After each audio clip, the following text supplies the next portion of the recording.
Зохиолыг бичсэн Ламсрангийн Саран туяа. Зохиолыг уншсан Туул Синди Дэважингийн зөвхт. Батнигт туяа хоёр майхан уулын өөр хормоод очиж хэсэг сууцгаав. Тэд юм дуурсангүй. Би биенийхээ зүрхний сохилтыг чагнах мэд бисээ налан сууцгаав. Хаврын үл мэдэг хөхөл би цэнхэр үнээр майхан уулын оройг бүрхэн намайтна. Уран цаг нэгэнт ирсэн болохоор хүүхдүүд хөнгөн нэмгэн хувцалсан байхаагаад үлээх салхины аясаар ишин дээрээ гонхолзах хөх яргуйг харж инээмсэглэн. Туяа яргуун зөөлөн дэлбээ гэлбэж гунигтай харцаар төрлөх тосгоноо харна. Чи тэгээд хидэд явах юм бтэ? Намар 8 сард явна гэсэн. Сайхан мэдээ байна. Баяр хүргэе. Баярлалаа. Би заавал гадагшаа сургуульд явъя гэж бодоогүй л дээ. Ээж яншсаар байгаад аавыг хөтөлгөөнд оруулчихгүй юу да. Сайн сургах хэрэгтэй дээ. Бусад хүмүүст ийм боломж ямар олдох штэ. Хэрв чи дургүй байвал би явахгүй ч байсан болно. Хэрэггүй дээ. Чи явах ёстой. Ингэхэд чи эсэлтийн шалгалтанд бэлдэж гин үү? Бэлдэж байгаа. За одоо хоёлоо явах уу да. Хичээл эхлэхэд өгчлөө. Туяа цаанаа л нэг яарсан шинжтэй хэлээд хөдөлгөөн эхэлсэн тосгон өөд харав. Туяа хоёлоо хичээлд очихоо болоод өнөөдөр хичээлээ тасалчихуу. Ингэсэн Батнигт охиныг хаашин ч хөдөлгөлгүй тэрврээд гоёмсог ягаан авруул дээр нь үнсж орхиход туяа ихэд твдэж буй бололтой гар хөлөө сарвалзуулан ноцолдож хүүгийн тэрврэлтээс мултраад босч зогсоод чи ямар заваа юм бэ гэж гомрохсон байртай хэлээд нүрээ улаалган зогсно. Батнигт охины жижиг бор гараас атгаж ичээд аам уу? Хоёлоо бүтэн 3 жил үерхлээ ганц үнсчихэж болно үсттэй. Гэхэд охин хоош ухаарч би харлаа гэлээ. Өө чи яасан үүдгүй юм бэ? Хоёлоо арай өөр зоригтой ирсэн бидтэй. Паах ямар заваа юм боддгийм бэ чи? Би л аав өөр юм бодоогүй шүү. Ингэсэн охин уулын уруу гүйчхөв. Хөөе туяа хүлээл дээ. Би чамайг яахчгүй штэ. Батнигт араас нь гүйсэн ч охиныг гүйдсэнгүй. Охин цэргийн ангийн хажуугаар гүйсээр зам хөндлөн гарч 1-р хорооны хамгийн арын гудмаар ороод харагдахгүй болоход Батнигт шууд тосгон чиглэн алхав. Батнигтыг уурхаачдын гэж алдаршсан Саарал 5 давхар байшингийн хамгийн арын хөндлөн байшингийн 1-р орцоор орж дээш өгсөн гэртээ ороход ээж инх маань босчихсон зочны өрөөнд үсээ янзалж хуруу хумсаа засж байлаа. Гаднаас орж ирж буй хүүгээ инхмаа гайхан харснаа. Хүүш, чи энэ хар өглөөгөр хаачаад ирж байгаа? Элдвийн хүүхдүүдтэй нийлж эсэн бусын юм хийгээд байгаа юм биш үү? Гэж асуув. Батнигт ээж өөдөө том харж ээж та чи юун дэмий үгэлдэг юм бэ? Билет уншиж агаад л ирлээ. Хавны шалгалт эхэлж байгааг та мэдэж гин үү? Гэлээ. Хөөх тийм үү? Тэгвэл сайн байна минийх үү? Тэгээд тэгж их билет уншсан бол дэвтэр чи хаана байгаа? Хичээл унших биш дэмий тэнэд байгаа юм шүү чи. Ингээд ээж нь үнэмшсэнгүй. Удахгүй шалгалт эхэлнэ. Аавынхаа нэрийг гаргаад агаарай чи. Ээж нь зэмлэнгүй хэлээд босч өөр өрөөнд ороход Батнигт араас нь хилээ гаргаад усны өрөөнд орж вананд халуус тавив. Туяаг агдлан тэрврээд хит дараалан уруул дээрээс нь үнссэн нь дахин санагдаж нүдэнд нь харагдах шиг болоход тэрбээр ихэд бардам инээмсэглэх ажээ. Туяа төгсөж байгаа 10 дугаар ангийн октоос сурлагаараа цайлсан нэгэн бас хөөхөн. Туяа Батнигтын нөгөө ангид суралцдаг тул тэд байнга уулзалдаад байж чаддаггүй ч сургуулийн бүх хүүгүүд Туяаг Батнигтад өмчилсөн мэд Батнигтын найз охин гэж нэг дуугаар хэлэлцэн. Батнигтын аав даваа районы намын хорооны 1-р нарийн бичгийн дарга тул түүний ганц хүү Батнигт баахан дураараа нэгэн. Батнигт туяа хоёрын өссөн орчин өөрч хүүхдүүд бие биестэй ихэд сайн ажээ. Түүнийг усанд ороод гарч ирэхэд аав нь босчихсон хоолны ширээний ард цайлж суулаа. Аав нь намын үнэн санин гарчиглан харж ээжийнх нь бэлдэж тавьсан өглөөний зоог болох шарсан заагаас өндөг хямнаас сэрээдэж тамшаалах мэт амтлана. Даваа хүүгээ зөөлөн харж "Миний хүү усанд ороо юу?" гэж мэдээж юм асуугаад инээмсэглэв. "Тийм ээ аава, усанд орлоо. Та ажилдаа явлаа юу?" "Тийм ээ. Намын ээлжит бос хуралдах гээд аав нь ажил ихтэй байна." За манайх эсэлтийн шалгалтандаа бэлтцгээгээд л хичээл чинь дуусаа юу? Дууссан. Маргааш сүүлчийн хичээлтэй гэсэн. За миний хүү 100 олигтойх амраад намар зөвлөлт холбоо тулсан явах нь байна шүү. Аава би нисэх хүчний дээд сургуульд явмаар байна. Миний хүү дураараа ажиллаад юу хийх вэ? Ямар ч тач олон улсын бизнес эдийн засгийн дээд сургуульд яв. Төгсөх үед чинь улс төрийн дээд сургуульд оруулна. Манай намд өндөр боловсралтай шинэ боловсон хүчин хэрэгтэй байна. Аава би тэгээ дарга болох юм уу? Үгүй би дарга болохгүй. Би зүгээр нисэгч болъё. Тэхүү аава. Миний хөө энэ удаа ганц хүүгийнхээ толгойг аав нь мэдээ. Өөр асуудал байхгүй нөхөр. Ингэсэн даваа сэрээдэж хатгсан загсаа идээд чихэртэй байх уугаад өндөв. Шарсан заагаас холцын хамт өмнө нь тавглан тавьсан ээж нь хүүгийн нүд болондан хараад хүү минь аавынхаа үгэнд орсон чинь дээр шүү. Ингээд аавынх нь араас гарч явв. Батнийхт шарсан заагаас амтархан идэнгээ. Та хоёр яах гэж дандаа хүний толгой мэдчихвэдэг юм бэ? Би өөрийн толгойтой хүн юм байгаа эцтэй. Ингэж хашгиртай л хаалганы хонх дуурж ээж өвдрүү алхав. Сайн байна уу инх магчээ? Батнийхт ирсэн юм уу? Сайн уу жанжаа? Батнийхт байна. Ер нь хаашаа юмсан бэ цаадах чинь? Ээж нь Батнийхтийн өглөө хаашаа явсныг мэдих санаатай асууж бөөг мэдсэн Батнийхт жанжаа нааша ороод ирээ ингэж хашгирснаа. Ээж дандаа илүү өглөх юм химэн бодов. Үүдэнд гутлынхаа улыг бараг цоолчих шахам арчсан жанжаа гутлаа тайлаад зочны өрөөрөө орж ирэв. Өглөөний минь алив суугаач чи юу азарны юм ярьдаг юм бэ ээжэд. Жанжаа түүний дэргэд суунгаа. Би яасын алив хурдлаач цаг боллоо ингэлээ. За ямар албан ёсны хичээл биш дурсамж хичээл юм чинь сайн л бол 15 минут хоцор нөөц алив хоол идчих. Ингэсэн Батнийхт хүчээр жанжаагийн гарт тавхтаа хоол байруулав. Төгсөх ангийнхны шалгалт дуусаад удаагүй байлаа. Тэр хоёрыг очиход төгсөх ангийнхан сургуулийн гадаа зогсцоож байв.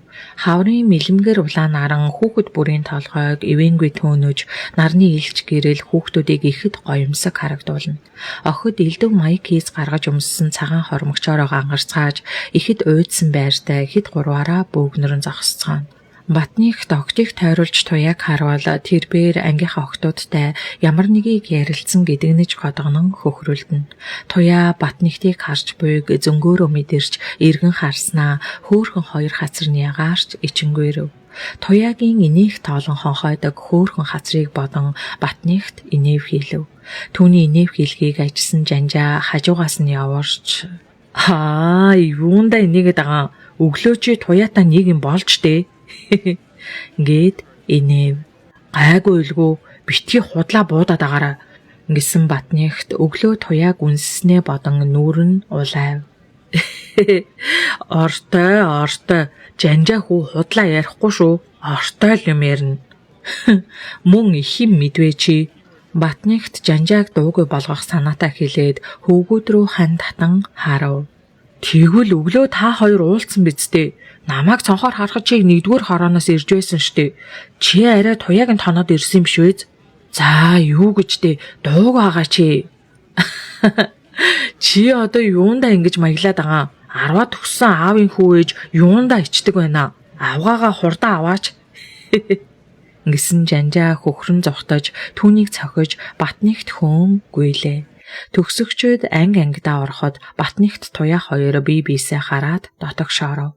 Тэр өдөр яагаад ч юм инх бат туяагийн дэргэд сууж түүнийг бараадан өнгөрөв.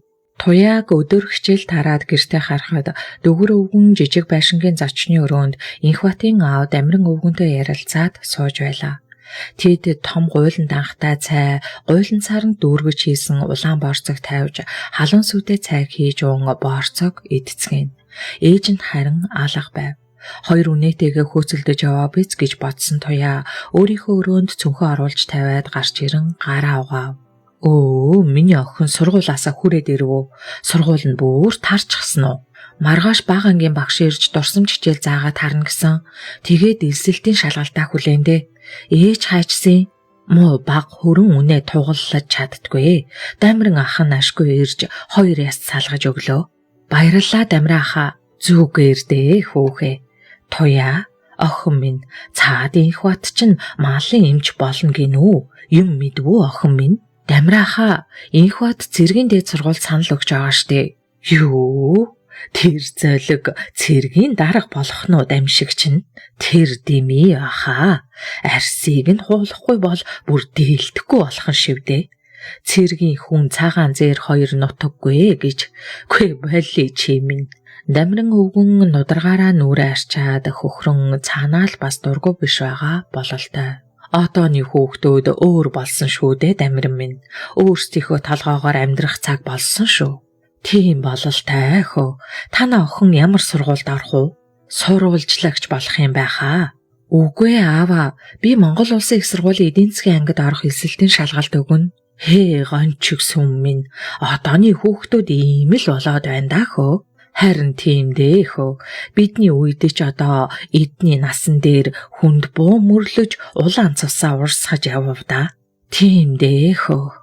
2 өвгөн тус тусын бодолд автан чимээгүй сууцгаав.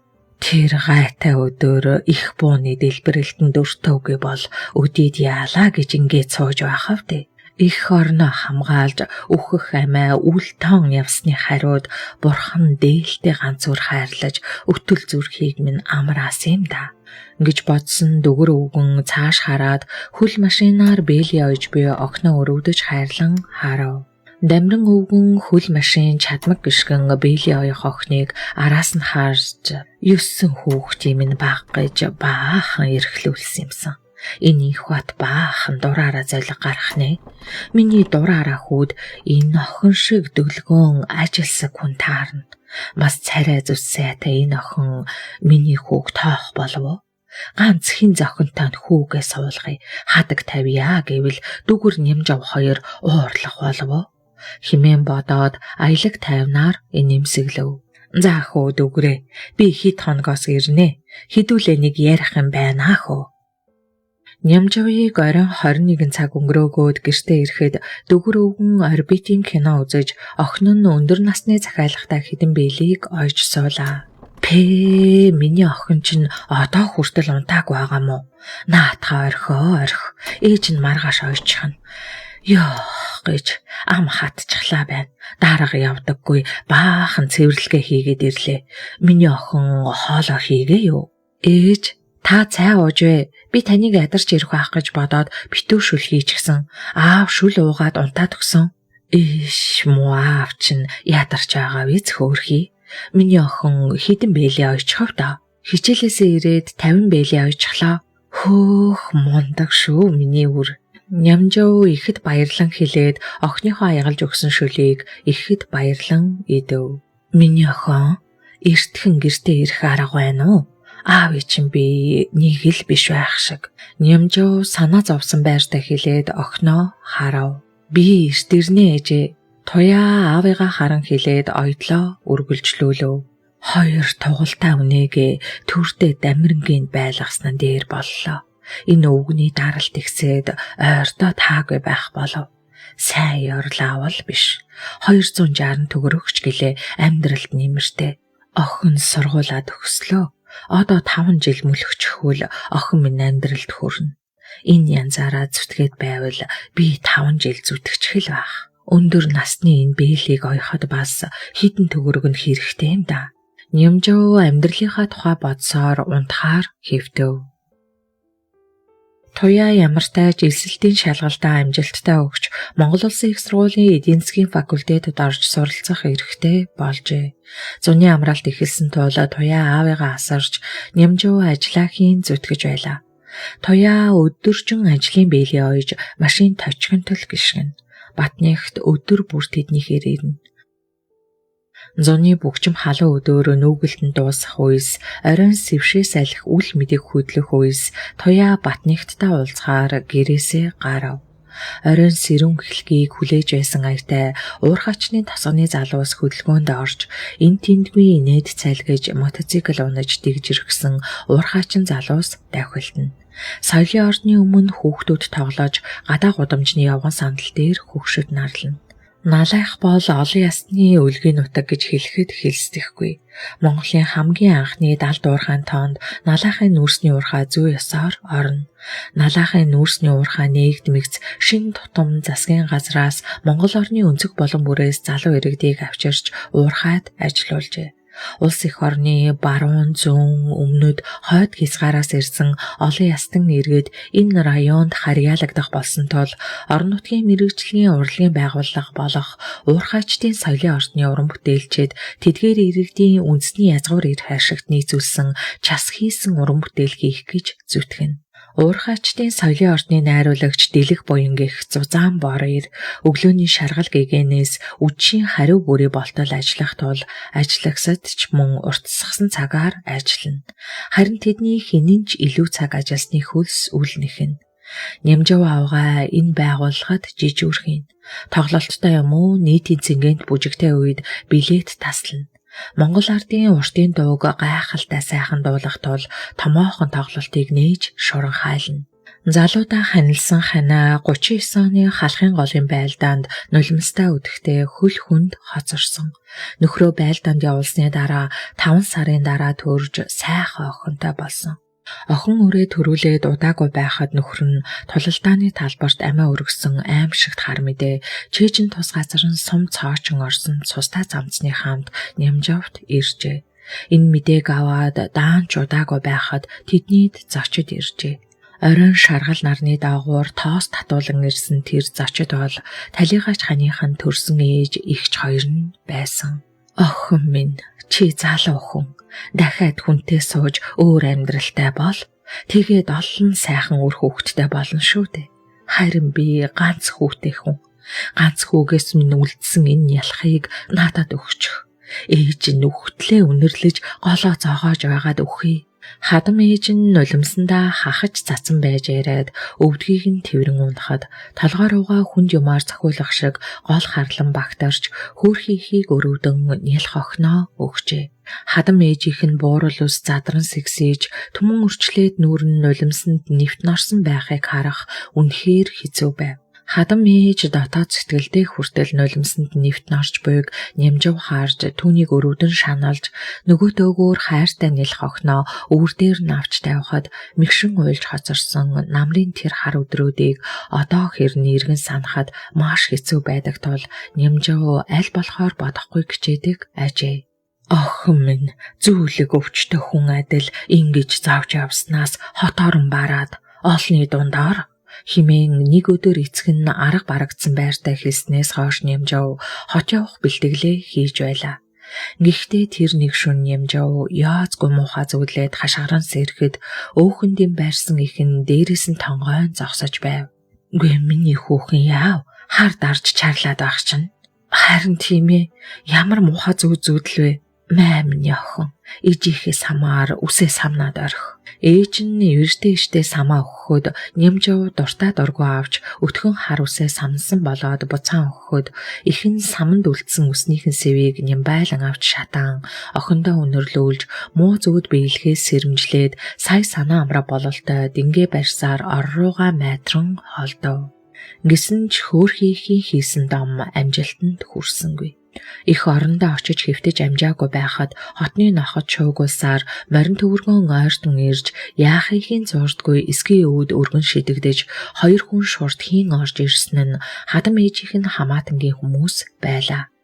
Тэднийг хараад юунд чимбэ Нямжавын зүрхээр ширхийн хатгуулахад яаран үндэж дээлээ ганцуулав.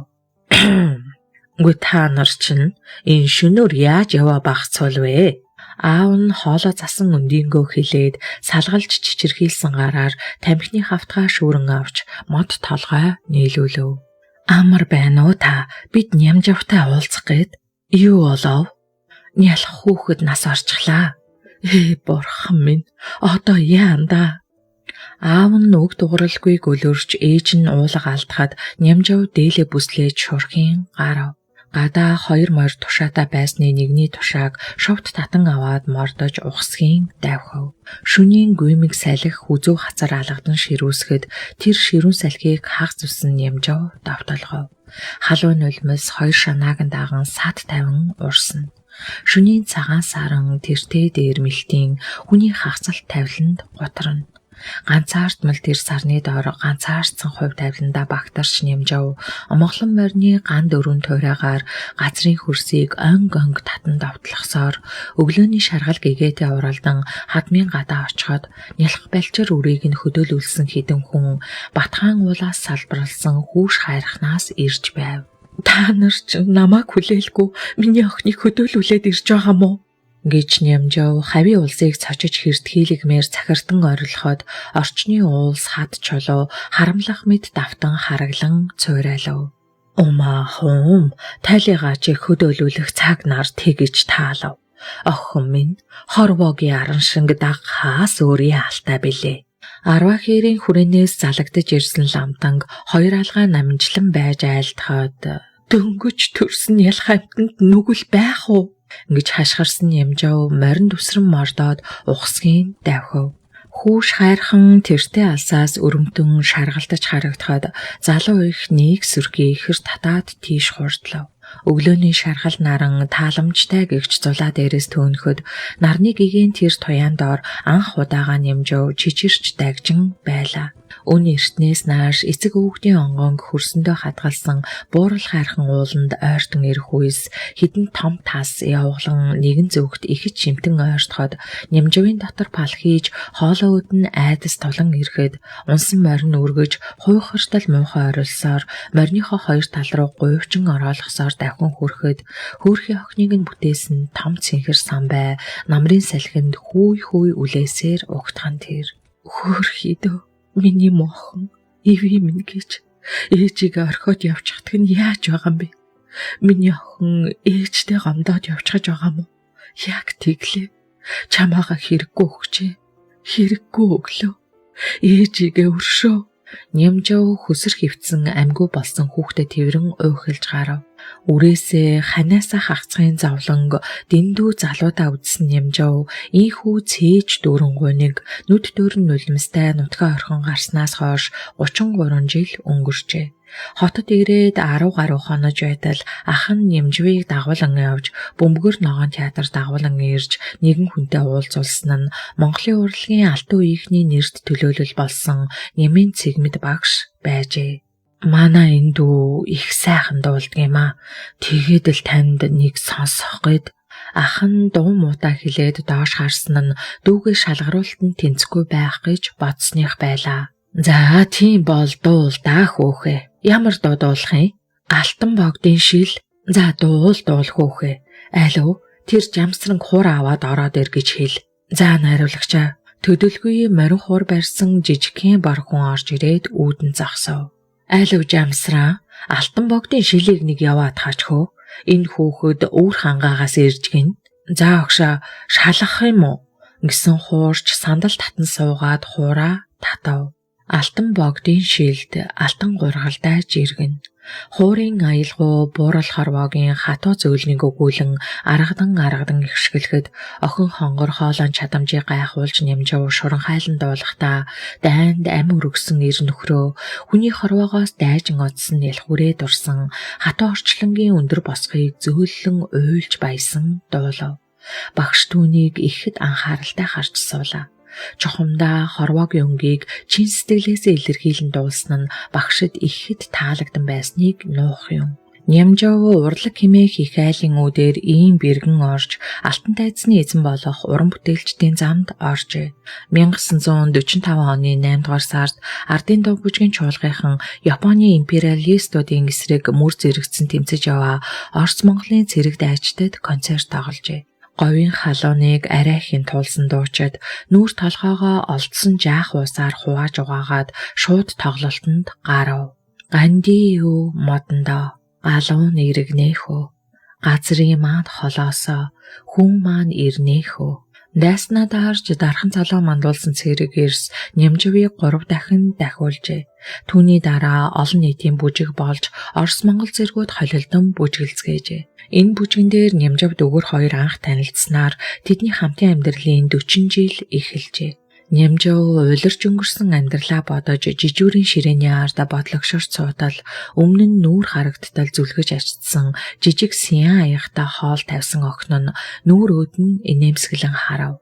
Ээжээ та унтаад байгаа мó? За цөг юм. Юу гэж унтдгийн? Та яг унтаж байгаа хүн шиг нүд чинь хөдлөхгүй суугаад байсан. За яахав дээ миний охин.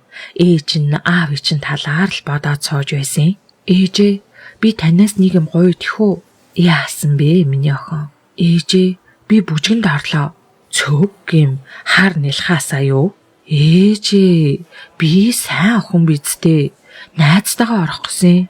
Ямар найз вэ? Ангийнхаа огттой юу? Үгүй, Батнихттай. Миний охин ухаантай да. Өөрөө сайн бодоорой. Том дарга нарын эрх дураараа хүүхдүүд хэцүү шүү. Тэгээд эртгэн харих юм уу? Энд эсвэл ээжтэйгээ хоноорой. Нямжуу охиндоо ханддаг хатуу зангаар хэлээд хоолоо идэхээр савныхаа тагийг аавав. За ээж баярлалаа. Туяа баярлан хэлээд ээжийнхээ хасар дээр үнсээд бүжгийн зал руу гүйн ороход Батнихт түүнийг хүлээсэн байртай зогсож байв. Ихэвчлэн нийтийн цэнгэнт бүжиг явах тул хоёр хүүхэд ганц хоёр бүжиглээд гарч тосхныхоо төв гудамжаар алхацгаав. Туяа хоёлаа манад орох уу? Аав ээж хоёр цуслан дээр байгаа. Үгүй би гэртээ харих хэвээр. Аавын бие муу байгаа. Манахаар хурдхаа орчоод би чамайг хүргээд өгье л дөө. Тих үү? Батнихт охины мөрөөр тэрвэн гуйсаар байлаа. Би айгаад байна. Айхаа хинээс вэ? Чамаас чи эртүүд ууланд яалаа гэсэн охин ичээж нүүр нулаан доош харав. Намайг уучлаарай да. Гэхдээ хоёлоо одоо том болсон штэ. Манахаар зүгээр л ороод гарыг. Тих үү? Батнихт зай завсаргүй гуйх тул туяа нэг мэдгэд тэдний байрны орцоор орон шатаар дээш өгсөж байлаа. Даваа даргын зочны өрөөний зузаан хевсэн дээгүүр охин болгоомжилсан хөнгө алхаагаар алхаж буудан дээр суутал алтадмал тавгаар дүүрэн баавгатаа чихэр авчирсан Батнихт охины өмнө тавиад чихэр ид химээгээд инээмсэглэв. Даваа даргынд урд өмнө найзуудтайгаа хэд дахин орж ирж байсан ч өнөөдөр их шиг догтлол айдас төгшөөр баяр баясгалан охинд байсангүй. Гадаадын үнэтэй тавилгаар дүүрсэн даргых сайхан айлч гэсэн охин тэднийхээс гарахыг яарч байлаа. Батнихт хачин урсгал зөөлөн харцаар харж шивнэг шахам зөөлөн ярих нь далд төгшөөр төрүүлнэ. Нөгөөтэйгөр охин түүнд өөрөө мэдээлгүй татагдаад байгаадаа айх шиг болно.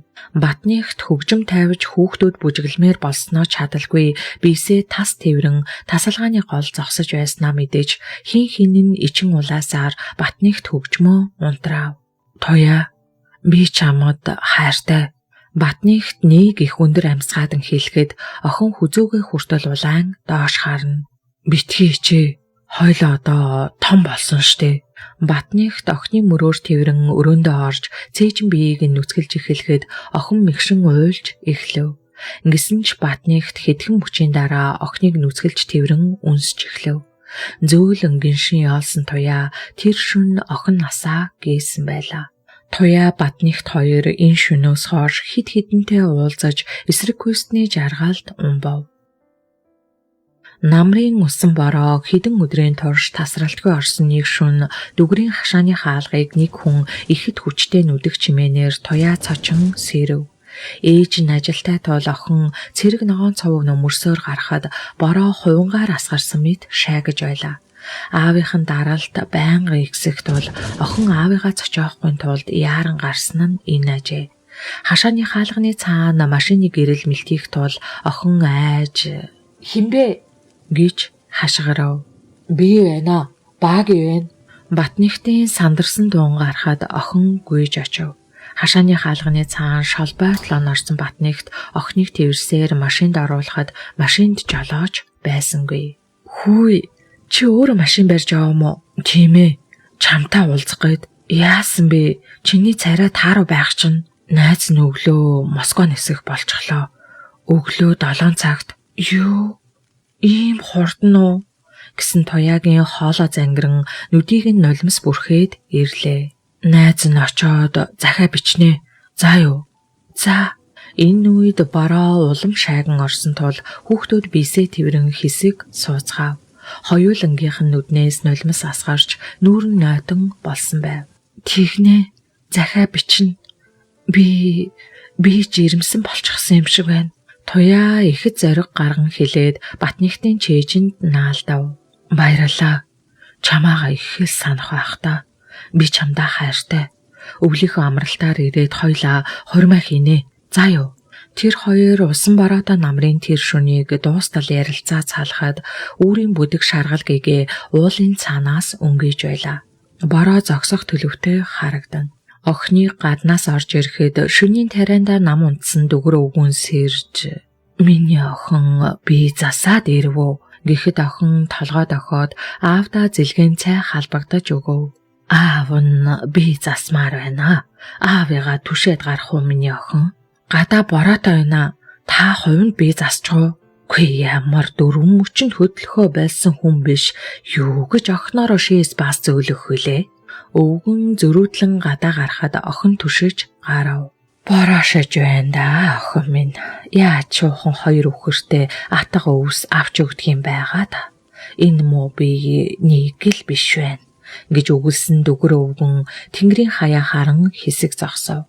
"Аава санаа зовлтгүй дээ. Дамиран ахын инх бат өвс хадаж өгнө гэсэн." "Аштай юу да. Инх батаж хүнд тусарх уу? Цагаан цайлхан сэтгэлтэй сайн хүү дээ." Дүгэр өвгөн инх батыг магтах нь цаанаа учиртай байлаа.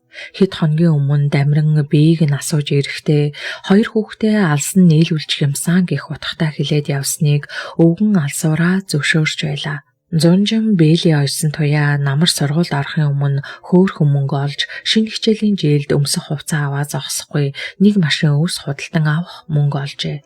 8 дугаар сарын 10-д гаргаад туяа Төв аймгийн Борнуурын сангийн ажгууд очоод 45 хоноход хоолны үнээр аван өгсөөр хоол идэж чадахгүй байсаар турж ицсэн хүн буцан ирж хичээлдээ оров. Энэ үед дүгэр өвгний бие улам муудсаар байв.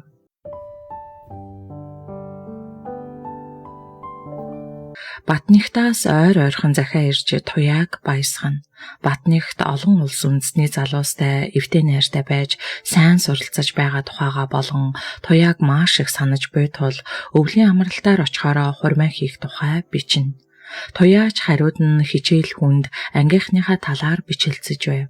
Өвлийн богинохон өдөр дуусч налаахын сүүлчийн автобусанд арайхийн амжиж суусандаа баярлсан туяа бензин үнэрсэн хоёр хаалгатай паз автобусанд замын турш огж бөөлжсөөр бууж өвлийн хүйтэн агаар хантал амьсгалаад жаахан дотор онгойсон ч сулдаж ядарсандаа сөхөрчих шахам алгасаар хашааныхаа үдэнд ирвэл Батнихтын аавын албаны хар машин зогсож байлаа. Гайхсгийн дотогш орвол инх бат үнс асахаар гарч ирснээ түүнийг ихэд хачирхан харцгаад үнс асахаар яваад өгөв. Түүнийг байшингийн хаалга татан ороход Батнихтын ээж районы эрүүлийг хамгаалах газрын дарга инхмаа Батнихтын найз Жанжаагийн хамт сууж байлаа. Ээж нь дуудагдж ирсэн бололтой пишингийн өмнө суун. Аав нь сулхаан явуулсан ч шүд зун орныхоо толгоноос зөөгдөн өндөөсөөр орон дээрээ суух нь харагдав. "Энэ чинь таны охин байхаа? Овоо сурлагатай охин гэж сонссон юм байна. Хаа очиж багш нар нам сайтай юм бэлээ." Инхмаа дээгүр харан шилбэлзээд туяагийн толгоогоос хөлийг нь хүртэл харахад туяа өөрийн ирэхгүй эвгөөцөж Жанжааг харахад тэр юунд ч юм бэ хулмагнан өөр тийш харав. "Тийм ээ, миний охин. Хаан сурдаг үлээ? Монгол улсын их сургуулийн эдийн засгийн ангид. Уг наваа царайлаг сурлах сайтай охин гэж дуулсан. Тэгээд яагаад бусдыг садар самуун дуруу татаж бэлгийн харьцаанд орж жирэмсэн болдог үлээ чи? Энэ эцэг эхийнхээ нүүрэн дээр хилээд орих. Ямар айхтар муу санаатай охин бэ чи? Манай хүүгийн хүүхдийг тээжхвэл манай бэр болоод бэлэн сайхан амьдралд очих нь гэж бодсон уу чи? Аа. Инхмаагийн дуу цангинан хашгичхад туяагийн зүрхээр часгийн хадгуулж ихийнхээ өмнө сөхрөн унаад мэгшин уйлав. Айж ичгтэй охин салгалан чичирч байв. Үнс асгаад орж ирсэн инх бат зуухны гаргуул барин үүдэнд зогсно. "Санаатай манай хүүхдийн нэр хүндийг унгаж зориуд ийм байдал үүсгэсэн байна. Танах энэ хүүхдтэй арга хэмжээ аав. Энэ айхтар охины бичсэн захианаас болж миний хүү сургуулаа хайж ирэхдээ тулаад байна." "Миний охин ир эргүүлэхдээ яасан? Танаа хүү байнга манайхаар эргэлддэг байсныг би мэдэн шүү. Та нарын дарга даамал хүүхдүүдийн энэ явдалд ямар хамаатай юм? Их хүн бол ичээч чи. Дарвалгагүй аавын цээж оргисон хүүдээ юм хилж чадахгүй байж хүний хуруун чинээ бүсгүй үрийг үгийн муугаар чижилж дээрлэхэж явдаг ойлггүй муу явдалтай хүн бэ чи. Хүний амьдралыг чам шиг авгаа удирддаггүй юм. Химэн дөгөр өвгөн зандраад зад үсрэх мэт дөрөн өвдөх толгоогоо атхан сов. Хөө ёроо битгий хуц муу өвгөн минь. Миний хүү яхаараа танаа охиныг уруу татдгийг. Энэ охиноо хүмүүжүүл чадаагүй байж битгий дими донгосоод байгаарай. Та намайг хэн гэдгийг мэдхүү. Би эмнэлгийн дарга Инхма гэж байна. Миний нөхрийг мэдх юм уу? Миний нөхөр бол районны намын хорооны дарга Даваа. Химэн Инхма алтан бэлцэгтэй хуруугаа гоцолзуулан хашгична. Нохой долоо. Та нар яасаа айхтар улс вэ? Тийм л сүрхийн юм бол ганц хүүхдийг өсгөөд өгчихгүй юу? Та нарыг дарга болгохын тулд чам шиг авгааг ингэж таргалж эрх мэдлээ ашиглуулах гэж би цусаа урсгаж тэмцээг юм шүү. Яан гинэ чи? Эмнэлгийн дарга гэсэн үү? Адгийн наад зах нь эмч хүний инэрэнгүй зүрх сэтгэл хаана байгаа юм бэ? Одоо зайлж үз. Манайхаас гар ингэж хашгиран дүүр өвгөнийг ухсхийн босгоод гинт айхшиг болсон Инхма тэдний хаалгыг тасгийдэл саван гарав. За өвгөн минь тайвширч үзээ. Бурхан минь энэ дарга даамал улс чинь яасан ч айхтар омогтой улс байдгийн. Химэн аргадангүй хэлсэн Нямжав уйлж суугаа охиныхоо толгойг ээлж битгий уйлаа миний охин гэлээ. Өвгөн айгчин сууж ус бүрхсэн нүдээр охиноо харж наашрээ миний охин. Хүн тэгээд буруудна гэж байхгүй шүү. Хүнд хүн илүүдэхгүй хүн хийгээд авчихнаа. Гэхэд ихэд гомдож ичсэн туяа аавынхаа өмнө очиж өвдгийг нь тэрж унаад ихэр татав. Нямжав авгаа одоо хэрн үнсний гаргуул барин зогсоо Инхватыг харж хүү миний хүү наатахаа нааша өвгний дэргэд сууж цай уу. Гэхэд Инхват бүлэх залгсан мэд толгой дохоод ширээний дэргэд суугаад нус нулимстайгаа холилдож буй туяаг өрөвдсөн харцаар харж Батнихт ямар өөдгөө эр хүний шинжгүй амтан бэ. Арайч тий ээжигээ явуулаад ахтай яах вэ дээ гэж бодов. Инхват туяад маш их хайртайж туяа түүнийг тоодоггүйд гомдож явдаг байлаа. Туяа хэрвээ надтай үерхдэг бол би түүнийг жаргаанда. Одоо ч гэсэн би туяатай дуртай үерхэн. Одоо яанда эцэггүй хүүхэд гаргасан гэд хүн бүр муу хэлнэ. Ингэж муухай зан гаргаж байгаа улс Батнихтийнхаа хүүхдийг ч авахгүй нь ойлгомжтой. Хэрвээ туяа намайг хүлээн зөвшөөрдөг бол энэ хүүхдийг нь би миний хүүхэд гэд хэлчихэндээ химэн бодож суулаа. Инхватын аав Дамиран өвгөн хувьсгал тэмцлийн Ахмад зүтгэлдэн Ахмад уурхайчин 5 жилийн гавшгааж налаахтаа нэр хүндтэй өвгдөө нэг. Дамирангийнх 9 хүүхэдтэй бөгөөд 7 охин 2 хүүтэй айл. Дамирангийн 2 баг нь хүү бөгөөд Инхват 9 хүүхдийнх нь баг тул баахан ирэх зантай. Цэргийн их сургуулийн автоинженерийн ангид сурдаг хүн савл гэвэл дүгрийнх рүү гүйдэг зантай тул дүгрийн охинтой хүүгээ суулгах хамсаан гэж өвгөн дотроо бодож өөрийн бодлоо найздаа зохиулахад дүгэр тун нааштай толгойд охин мишэлцэж суусанд одоо хэрн Дамиран баяртай яваа билээ. Хагасааны орой амралтаараа ирсэн Инхват хуцаа солонгуудаа л гараад дүгрийнх рүү гүйчихэд самган нь дотроо дургүй байгаа нь мэдэгдэнэ. Энэ хүүдээ үг хэлж үзээч өвгөн минь. Гэрт орж ирмэгцэл аяхны амсар зуулгүй л айл руу гүйчих юм. Дүгрийн охиныг ажаад байхад манай энэ үнийг тоох шинжгүй юм. Жавзан өглөж аях шаазан тажигнуулна. Баг залуу явж үзээгүй штэ. Хүүхдүүдийн явдалд оролцоод юу хийх вэ дэх өгшөө. Дүгрийн охинч царай зүс сайтай үйл үрцэнд үйл үггүй уран шүү дээ. Аава, туяа манай Инхватыг тоохгүй. Туяа ч юм байна штэ. Даваа даргын хүүтэй үерхдэг байхгүй юу? Дамирангийн баг охин хүүхдээ хүлэнгээ хилээд аавыгаа доогтой харахад өвгний зэвүү хөрч та нарт хамаагүй гэд буруу харан сууж баг залуугийн явдлаа бодов. Гүй энэ их бат эцгийгээ дуурайсан их л тэнэг хүү гарах нь Жавзан өвгнийхөө хорыг маажин хэлсэн ч өвгөн жишимчгүй сууж орбитын нэвтрүүлэг харна. Өвгөө чи хэдийдээ ингэж орс хэл мэддэг болоовэ. Чамайг бодвол орс киног амных нь хайрцгаар гадарлахтайгаа шүү. Пэш хүн бүү дуулаг.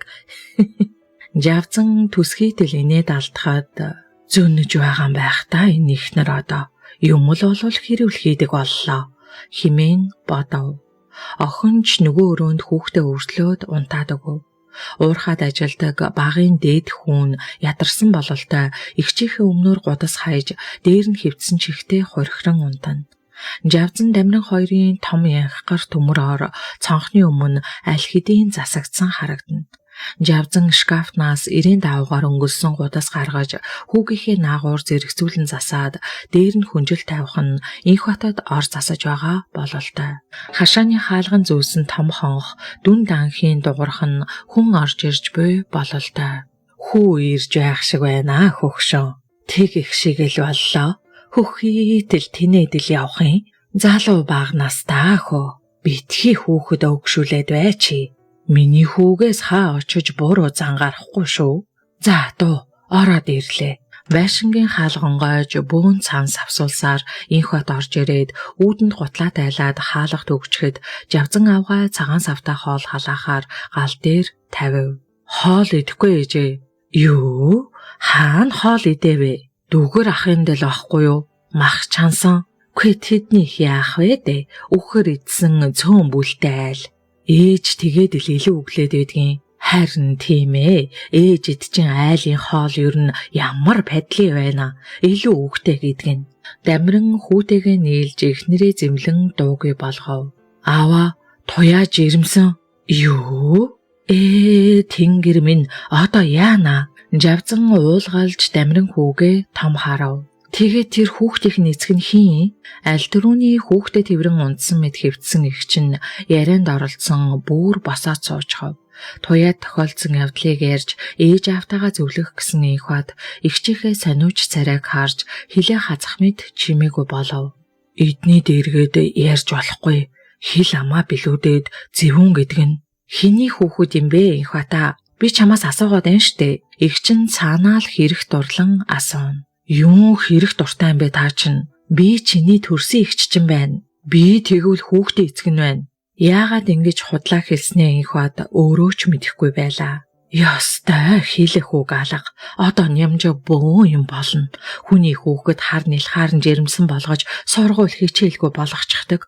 Одоо яана? Жавзан хүүгээ буруутхан өглөж данх савны таг тачигнуулна. Одоо яах вэ дэ хөгшөө? Бид л баг балчиргээд байгаа болохоос нас бийт хүрсэн улсыг чинь ингэж хэлсэн дамиран өвгөн эцэст нь буруудаж эмгэндээ баахан хангинуулав. Хөө ерөө нас бийт хүрэх нь ямар хамаатай юм? Наад захын амьдралд хүрээгүй байж нялх наатантай болчихдог. Цаашид яаж амьдрах юм? Жавзан хэсэг цамнаад ядарсан бололтой орондоо орж хүнчлөө толгой дээгүүрээ нөмрөөд буруу харан хэвтэв. Дамиран газарт дээшээ харж хэвтээд бодолд автсан хүүгээ буруу харан хэвтээж толгой дээрээ хүнчлөө нөмөрсөн ихнэрээ хэрэгт дурлан өндөлзөх охиноо ээлжлэн харж хэсэг сууснаа унтахаар хүнжилдөө шуургав. Аава ард нь хүүгийнхэн дуу гарах шиг болоход дамиран эргэж харав. Инх бат оодон хормойд өвлийн хүрэм өмсчхөөд араас нь гүйх харагдахад дороо хүүгээ хүлээн зогсов. Малын хар туурайгаар дагтаршин зам татуулсан нарийн зөргөөр үхрөөд араараасаа шилээ харан цовно. Инх бат малгайгаа өрөөсөн гартаа бариад гүйхэд нүцгэн толгооноос нь уур савсна. Гүй энэ зойлог ихтэй загнуулаад над руу найлахарч авнаа да. Одоо яадгийн билээ дээ.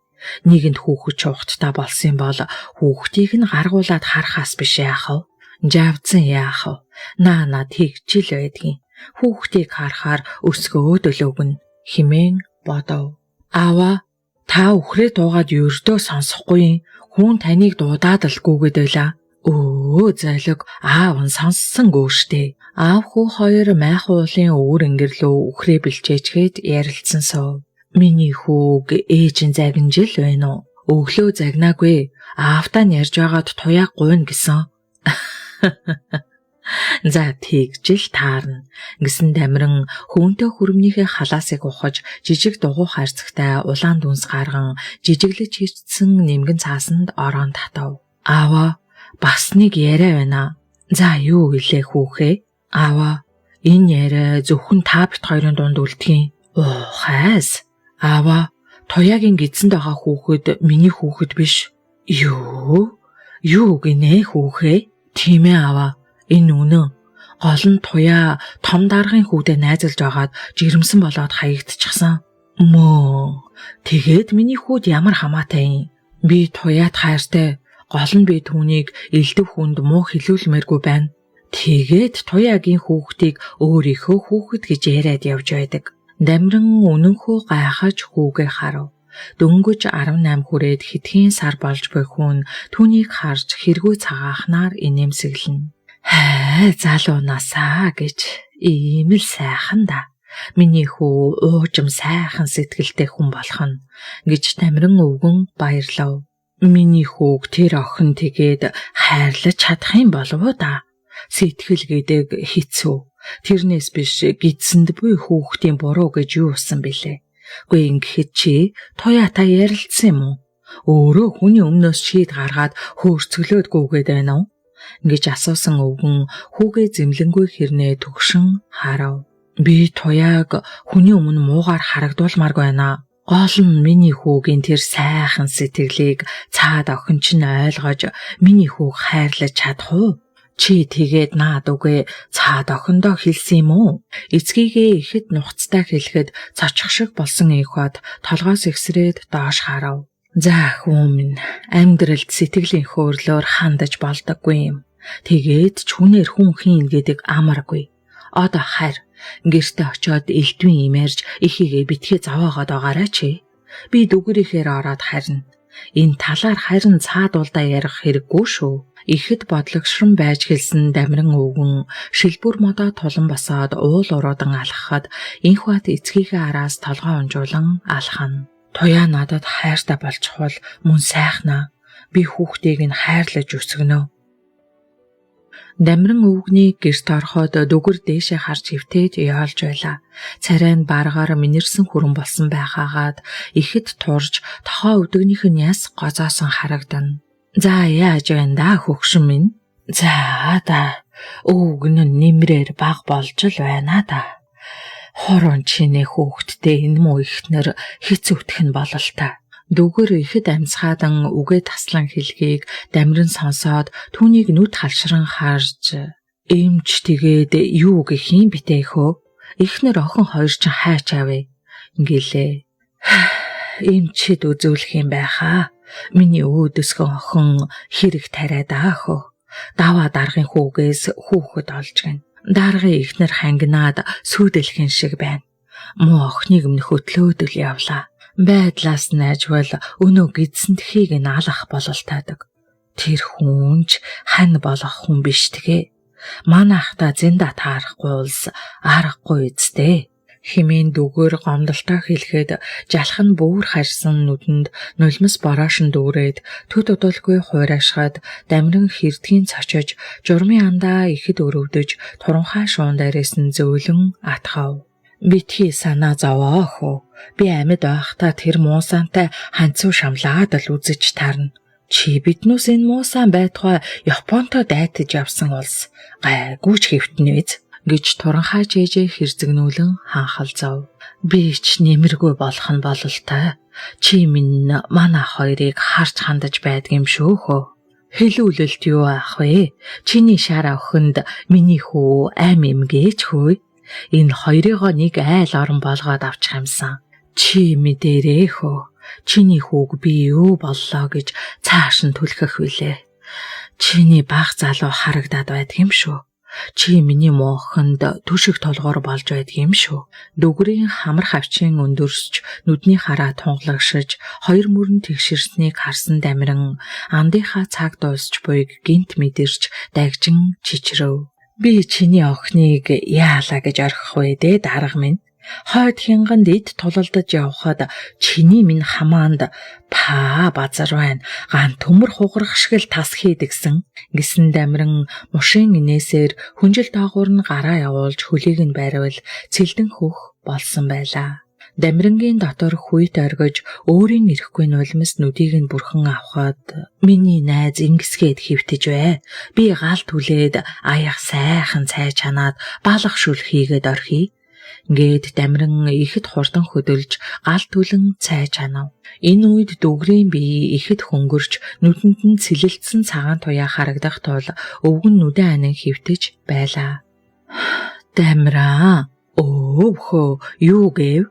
Дамиран бусад үед зөрж уурыг нь хүргэх юм уу? Заримдаа зориуд буруу сонсдог. Бүр дургуугаа хүрхээр юм дуулаагүй болдог. Муухай зангаа орхисон бололтой ихэд сайхан ааштай чих зөөлөнтэй болж ихэд дуулууртай тонголзон гүйн. Сүү гадаа амбарт байгаа. Шүлэндөө жаахан хоньны сүүл болгоорой. За тгийе хөө юу хон байх вэ? Сайхан цай чанаадахыг. Дамиран дорн гал түлж цайд ариглуулж сүү оруулж ирэн сүү амтагдсан шаргал цай дүгрийн өмнө аяглан тавиад хөлдөө мах төчгнүүлэн зорж эхлэв. За хөө өөртөө бас цай хийж шүлнөөс идээрээ дээ. Тэгэлгүй яах вэ? Одоохон хөгшөө. Ингэсэн дамиран гадагш харайн гарч нэг төгрөг дутаж дэлгүүрийн худалдагчийг уурлуулан байж авсан ганц шил Ямаха шарцаа үүдний пинт нуун тавьснаа авч нямжав ороод ирвхий гэж хуламлцаар дотогш барин орж ширээн дээр чимээтэй нарахгүй тавихыг харж дүгэр өвгөн инээмсэглэн өөрийгөө ихэд хүчлэн өндөөж аль өхөө дэрэн дороос түлхүүр аваад авдарнаас миний дээл бүс малгайг аваад айл. Наад хайрхнаас ч хүртнэ. Нөхрийн хишиг. Миний журмын нөхөр манапал аваад ирж гэж ихэд хөөрөн хэлэхэд дамиран өвгөн авдрын өмнө буруу харц суугаад сад 50 урссан нулимсаа арчив. Нулимс тогтох шинжгүй урсан. Үгүй ер хүний сэтгэл өмүүлэх гэсэн юм шиг сад тавиад яасан хяслантай л үдвэ гэж өвгөн өөртөө адлан бодоод хацраа хорстол хөвөнтөө цамцныхаа ханцуугаар нүрээ шудран арчив. Дамирангийн цааш хараад уйлж нулимсаа нуун арчиж буйг дүгөр мэдэж нэгэн хонхорт нэг насыг хамт илээж байгаа найзыгаа өрөвдөн нулимсаа цааш зайлгав. Гашуун нулимс хоолоо зуран цаашалж эгээтэл голыг нь тасалчихсангүй. Цаг нь ирэхэд нулимс хүртэл гол таслах дөхдөг ажээ.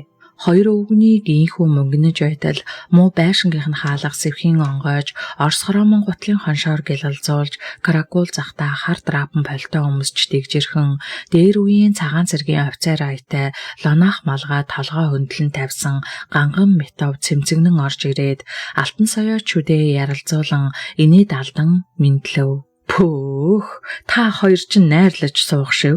Хөөё цуглуулсан охтон аятай дамиран минь айлын авдар сав онгичоод нямжваас нууж дүүгэр даргыг гэрлүүлэх нү аа гэж чанга хэлж залуу хүн шиг тачигнтал хөхөрсөн нахвын метав Орос хромон гутлынхаа толгор төрийг илээд сандал авч суулаа. За буруу хоошо. Гүй энэ зайлгийн хил ам юур барагдахгүй шүү гэсэн дүгөр өвгөн нилээд амцгаадан хэлхийг метав төгшин харав. Хэлээд югхвэ? Майл метав хөгшөрөх болоогүй. Цагийн сайханд ганган цэрмаг өмнөөс өхрүүлж явсан зайлаг. Одоо ч байрлаа тавихгүй юм да. Дамиран өгөөдөн хэлж гурвал хөхрөлдөх хайдаад дамиран дүгрийн том хээтэй хүрэн уйтан хуарн дээлийг өмсгөхөд метав бэлцгэр хэдэн хуруудаа чичрүүлэн байж том мөнгөн тавчнуудыг нь тавчилж өгөв. Миний найз чинь энэ сайхан дээлийг хэдийд хийлгээд өмсчхөвдөө. Мөнчөг ажилсаг уран их нэртэй аацтай иршүү. Дамиран өмөлцөн хилээд хуурай мэгшгэд түүнийг муухай харсан метав. Манайд үгэрч эхнэрийн сайхныг өвөртөлж амьдралын жаргалыг эдэлсэн дайны тэнгэртэй ирдэ. Гүй ингэхэд та хоёр чинь цай чанаж хоол хийсэн байртай юм. Хөрлөө шүү дээ. Бас болоогүй. Мантаал тавьчихсан. Их гарын таваар шүүчөө. Гиснээ зээг цайг авч дүгэрт байрав. Чи идэж уухыг л голчлон доо. Дамиран ихэд амцгаад нь ноцолдож дүгрийн шүрмсэн зангирсан хөлд гутлыг нь өмсүүлэнгээ хийлэв. Айлв цай уу метав минь. Дамиран том мөнгөн аяганд цай мэлтэл зүйлэн дүүргэнгээ нямжвыг хурдан ирээсэй гэж үүд рүү харна. Айлв метав минь аягаа наашлуул да. Дүгэр Дамирангийн хийж өгсөн том аягтай шүлний ихэнхийг метавт хийж өгөөд өөрөө хоёр зүсэм сүүл гулгуулан зайлах гэж нүднийхээ нулимсыг гартал зүдрэн байж арайхийн зайлгав. Дүгрийн байдлыг анзаарсан хоёр өвгөн нүд ирмэлцээд нулимсаа өзөөлөхгүй гэхдээ аягаар нүрээ таглан нулимсаа сэмхэн арчина. Бият гурав туулынхаа эргээр дуруугаа давхилдаад мөн ч хиймартаа өсчтэй одоо бодоход дүгэр өвгөн нэг их бодлогшрон хэлэхэд гурвуул баг насаад орсон хэсэг сууцгаав.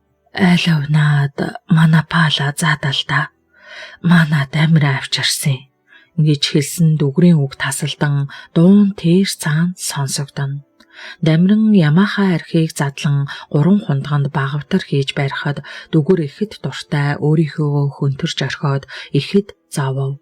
Тэгснээ түүнийгээ мэддэхгүй хичээж дуу гаргая. Айлв ганган метав дуу гарга. Чи минь мөн ч сайхан дуулдагсан гэд санаа алдав.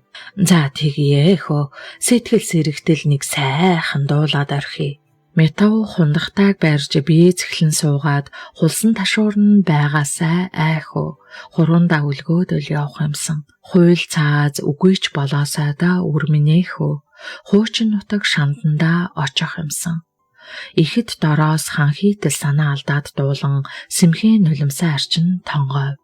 Дамиран түүнийг муухай харж гойргүй хүн шүү. Ямар ч уйтгартай дуу дуулдгийн гээд ихцлэн сууж хоолоогоо засахад нахиу метав хундган дарихнаас хийж бариулав. Би одоо ч одоо ганган уулынхаа ингэр биеийг түшиж хөлд орцоож хүн болсон улсдаа. Ус нутгийнхаа тухай дуу гарах хөөхөө. Дамиран нилээд догтлон хэлээд хоёр нөхрөө ээлжлэн харав. Айлв тэгээ дуулаач дээ цэцэрхээд л суухын. Метав дүгрийг аимсан харж хэлээд Дамиран нүдний булангаар харан дохив. Гандан уулын маань цэцгийг ганднаа гэж сансангүй. Анхаарсан хоёр сэтгэлийг гажнаа гэж сансангүй айхуу. Яаж ч хичээгээд Дамирангийн хоолооноос гардаг уянгийн сайхан хоолой гарсангүй гонгонсоор чимээгүй болсноо ихэр татан уйлав. Ваа хоёр гайхал дайсантаа тулалдаж явсан сэргийн ирчүүдч болдоо. Иймээс охид шиг ус нүдэлцгээгээд л айлв надад хундаг айл гэж гинт дүгэр захирав. За миний хоёр нөхөр урт насалж удаан жаргаарай. Та нарын минь эцгүүд урт насалсан. Уул шиг ханхар өвгөд байв да. Тийчгээ тинхлүүн жаргаарай. Би гэж хинхийг золиг. Та хоёрыгоо гомдоож байсан бол өршөөгөөрэй. Та хоёрын дэргэд насны хань минь хуруун чинээхэн үртэйгээ хоцорлоо шүү. Ир улсын хувьд бодж л яваарай. Өөр би юу захих вүлээ? Зүгээр жирийн үедээ ярьдаг шигэ ингүүн сайхан ярих нэгэн насны ховор сайхан нөхрөө хоёр өвгөн нойт нүдээр харж цээжиндээ уртаар шүүрс алдцгаав. Энэ үед гаднаас ойртох хөлийн чимээ гарч нямжав туяа хоёр орж ирээд гоёлын дээл хувцаа өмсч хундганы үг хэлээ зогсож буй өвгнийг гайхан харав. Өө миний хоёр ирлээ. Айлв наашир. Анх уулзаж байсан залуухан дэслэгчийн цаваа дуугаар хайр цалгиан хэлсэн нөхрөө гайхан харсаар нямжав. Охиноо хөтлөн өмнө нь очоод хан хийтэл санаа алдахад зүрх нь татагдан хуваагдах шиг болов. Дүгэр өвгөний нүүрэнд аз жаргал цалгисан баясалт инээд тодрон охиныхоо чихэнд ямар нэгийг нууцлан шивнэхэд туяа толгой сэгсрэв. Өвгөн охиноо ихэд хайрлан хідэнтэй үнсээд насныхаа ханийн духан дээр удаан ар үнэрлснээ хүзүүгээ үлгэлгэн байшингийнхаа адрыг ширтэж хоолоо засаад ертөнц байгальд тохиолдох түмэн сайхны дотроос ерөөл тавин учрах хүний хань хосгүй сайхан хэмээн дуулахад нямжав ханцуугаараа нулимсаа арчснаа хэрдгийн дуу алдаад босон харав.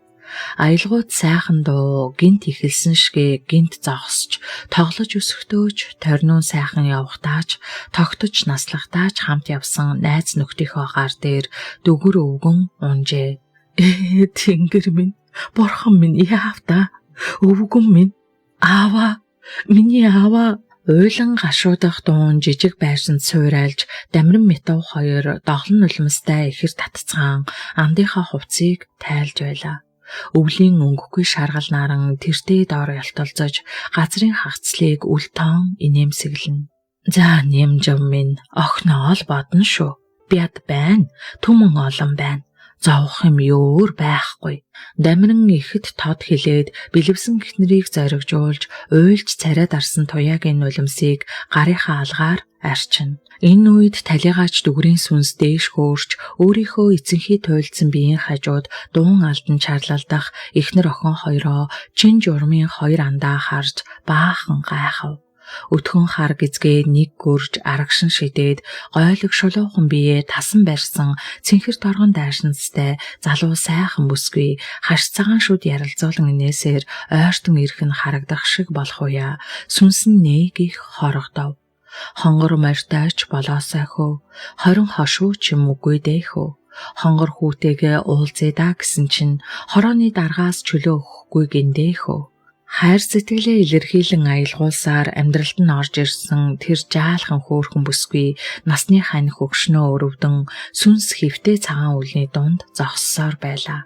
Аава, аава, охин хүүхдийн цорхрон уйлах дуун сонсогдоход сүнс аажим доошилж эхлэв. Ийм хөөрхөн өрөө орхичоод яаж тэнгэрийн хооронд очих юм бэ? Хайртай бүхний орхин хөрст газраас одохын хэцүүг сүнс дэндүү ойлгож дахин доошилтол нэгэн их хүчит салхи түүнийг сөрөх мэд авч одов. Үзэгслэн төгс тэнгэрийн орныг өнрөө сүнс нисж явлаа. Деважингийн хаалга хаанч байдгийн хин тэр жаргалын деважинд тухалж жаргачаад ирсэн. Хинч мэдэхгүй төсөөллийн тэр ертөнц рүү сүнс жамд хөдлөгдөн нисж байлаа. Дүгөр өвгөний ажил явдал сайхан болж өнгөрөөд хит хонж байтал Нямжавыг нэг өдөр дарга нь дуудуулав. Даргад дуудагдах юу боллоо доо гэж хэрэндээ шаналсаар хоёр давхарт гарч даргын өрөөний үүдийг тогшов. За ороорой. Даргын өрөөнд даваа даргын эхнэр ганган цагаан хүүхэн сууж байлаа. Нямжавгаа та суугаач. Таны би гайгүй юу? Гайгүй дээ. Дарга та намайг дуудуулсан байна. Ажил явдал нь сайхан болж өнгөрсөн үү? Олон түмэн хамт олон та нарынхаа буйнаар муу өвгөний минь хойтын буян сайхан болж өнгөрлөө. Мөн чиг буянтай сайхан хүн байж дээ хөөрх юм. Тийм ээ эгч минь. Эх оронч дүгүргаагаа бид мэдээлгүй яах вэ? Харамсалтай юм боллоо. Дарга нь гүн эмгэнэл илэрхийлж байна. Гэлалаа дарга минь. Нямжавгаа инхма дарга тантай уулзах гээд та тань нь үздэй. Манай эрүүлэг хамгаалах газрын дарга шүү дээ. Би та хоёрыг өрөөндөө үлдээе. Гисээр дарга босч гарахаар үүд чиглэхэд Нямжавын хоолоо өөд нэг гашуун огшоод явчихав. Тэрбээр хоолоод тулсан гашууныг хүчлэн цааш залгаад энэ ихнэр манайхаар очсон. Аашалж амагдаж байж өвгөний минь үнэн замыг түргсгсэн эрэлгэн илчтэй. Дарга та байж вэ? Надад хүнээс тэр дундаа удирдлагаасаа нуух юм байхгүй. Даваа даргын хүүтэй миний ганц охин үерхэж хүүхдийг нь тээсний шанд дээр нэвтэлсэн нулимстай явах болсон. Чи яасан? Яах гэж энэ дээрээ? Дахиад эрэлгээ илж болж миний зээг хөнөөх санаатай явна уу? Тэр ярихгүй шүү. Бид Монгол хүмүүс нэгийг сая хүлчээд нөгөөг нь бас алуулж чадахгүй. Тана эмнэлгийн ном журманд уг нь тэгж заасан л баймаарэ. Даргын хүүгийн зэндаа тохирохгүй охиноос төрөх хүүхдийг устгаа гэсэн ном байгаа мó? Би харъя л да. Дахиж чамайг иймэрхүү юм ярьж ирэх юм бол танаа тэр эрүүлийг хамгаалах яамд чинь намын төв хороо бүр цэдэн бал даргад гомдол гаргана. Би гомдол гаргах эрэхтэй иргэн хүн шүү. Нямжавыг ихэд багтран хашгирахад инхмагийн давлуун зан хөдөлж царайн сааралтан барайж огол үсрэн босоод ихчээ Уучлаарай. Ёстой тийм байхгүй шүү.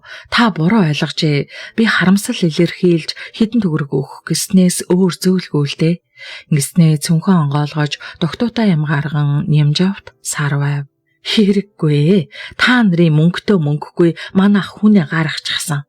Манад очиж агсарч нөхрийн минь биеийг муутгаж үхэлд хүрчихээд дахиад манай хаалгаар шагаагаад үзээрэй л дээ. Чи санаа зовлтгүй. Би охиноо чиний хүүтэй цуулгахгүй.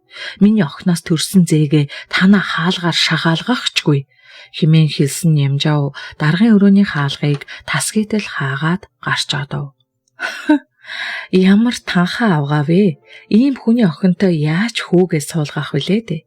Иймэрхүү яс зүггүй нөхдийг ажлаас нь халаач. Инхмаа ихэд зэвүүцэнгүй хэлэхэд дарга инэв хийлж энэ байдал тэгээд ажлаас халагдах үндслэл болох уу? Нямжавгай Монголын урлагийн салбарт эхийг хийж бүтээсэн том уран бүтээлч хүн шүү. Тиймээс халахыг би мэдэхгүй юм да. Талигач их оронч дөгөргайч гэсэн манай энэ нямжавгайч их л шудраг улс. Ястай л цэдэн бал дарга дээр гомдол бариад орохоос сийхгүй шүү. Тийм болохоор өөрийнх нь хэлснээр орхичихсан нь дээр баха. Миний л бодол шүү. Ингээд суудлаасаа босоход инхмаа гарч явав.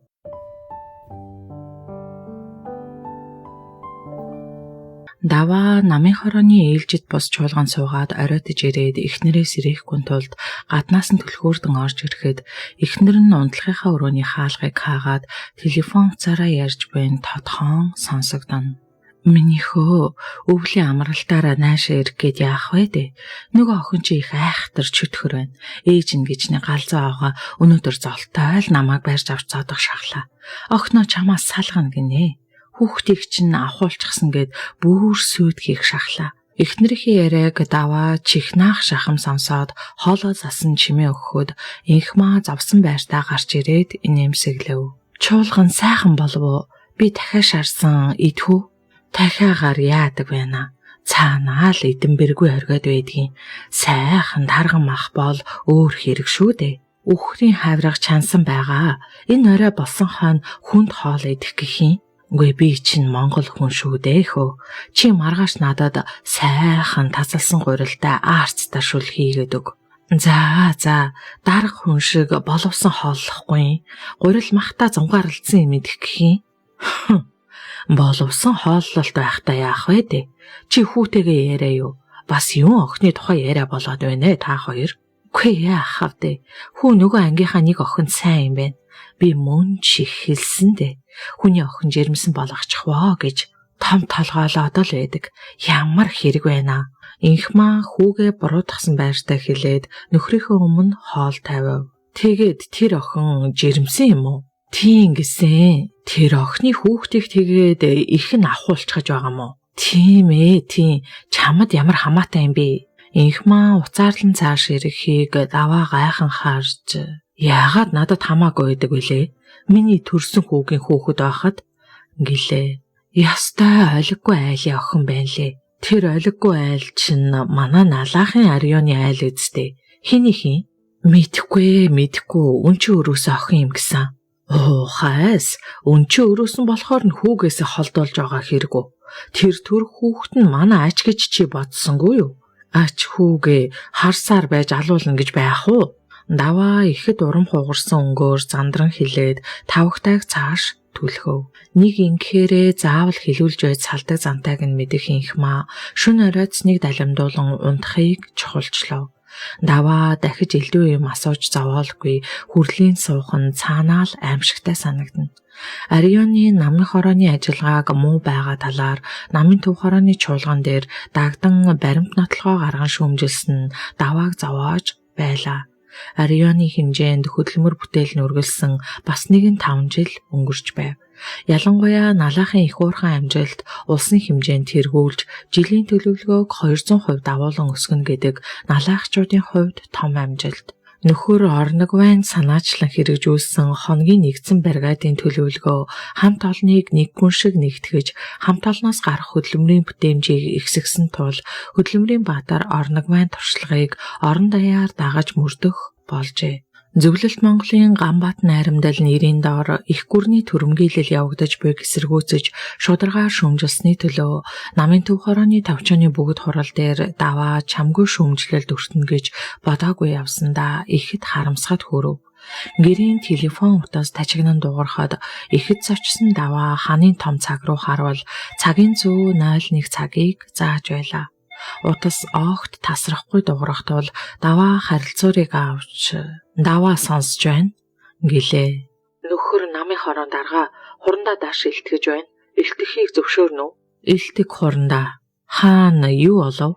Дарга 3 дугаар хорооны Нарангийн 7 дугаар гудамжинд эргэн түмэнгийн амьдардаг байшин дээр зөвлөлтийн цэргийн нисэх хүчний дугаар гарнизоны агаарын тээврийн байлдааны онгоцноос бөмбөг унсан байна. Юу?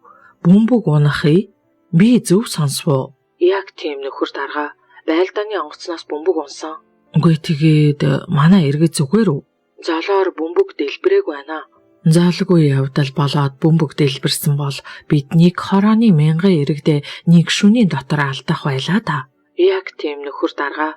Зөвлөлт нөхөд тухайн иргэнийхийг хохирлгүй болгон засварлана гэсэн. Наад нөхөд чинь яасан хариуцлагагүй юм бэ? Хурандаа чи хаана байна? Би хэргийн газар дээр байна нөхөр дарга. Хэргийн газар наривчилсан үзлэг шалгалт хий. Тухайн айлыг, гудамжийг хамгаалтанд ав. Нэг цагийн дараа очино. Мэдлээ нөхөр дарга. Утас тасарч даваа районы намын хороо, цэргийн штаб, прокурорын газрын дарга, аюулаас хамгаалахын төлөөлөгч зэрэг холбогдох албан тушаалтнуудыг нэг цагийн дараа бэлэн байхыг үүрэгдээд машин дуудав.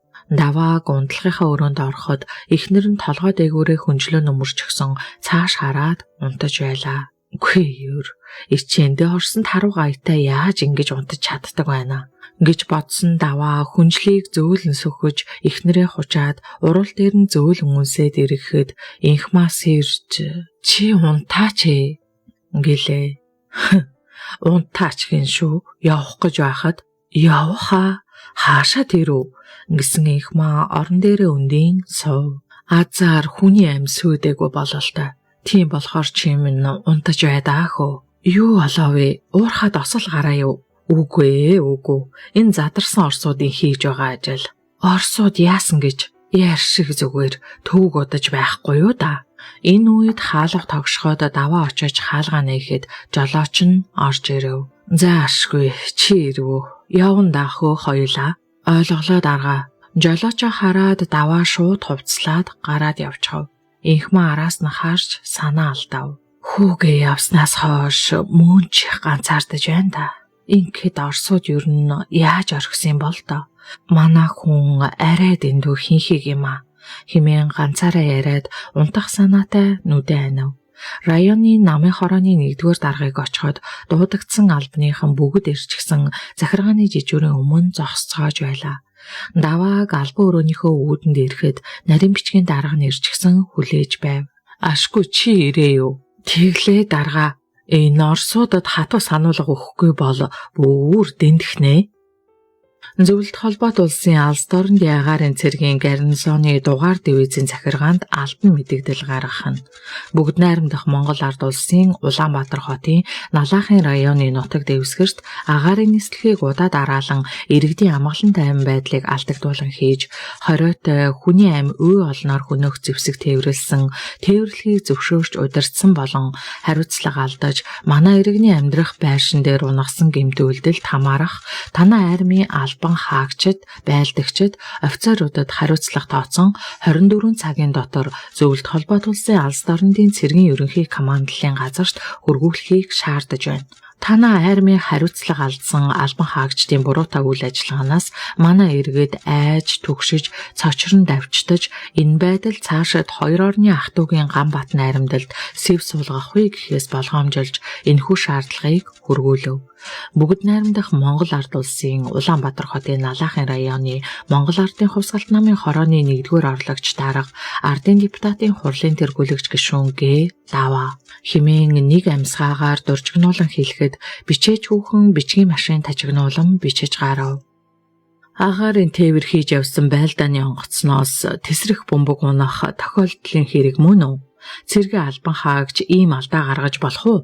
Оросын агаарын цэргийн гарнизоных нь шалгалт хийх хэрэгтэй. Тэд манай нутагт үе олныг хөнөөх тесрэг бөмбөг унгаалаа. Энэ өдөөн хатгалгуус сүрдүүлгүү. Даваа дуудагдаж ирж өөрийг нь түгшин харах дарга нарт захиран хэлэхэд бүгд бичиж аван доош харцгаана.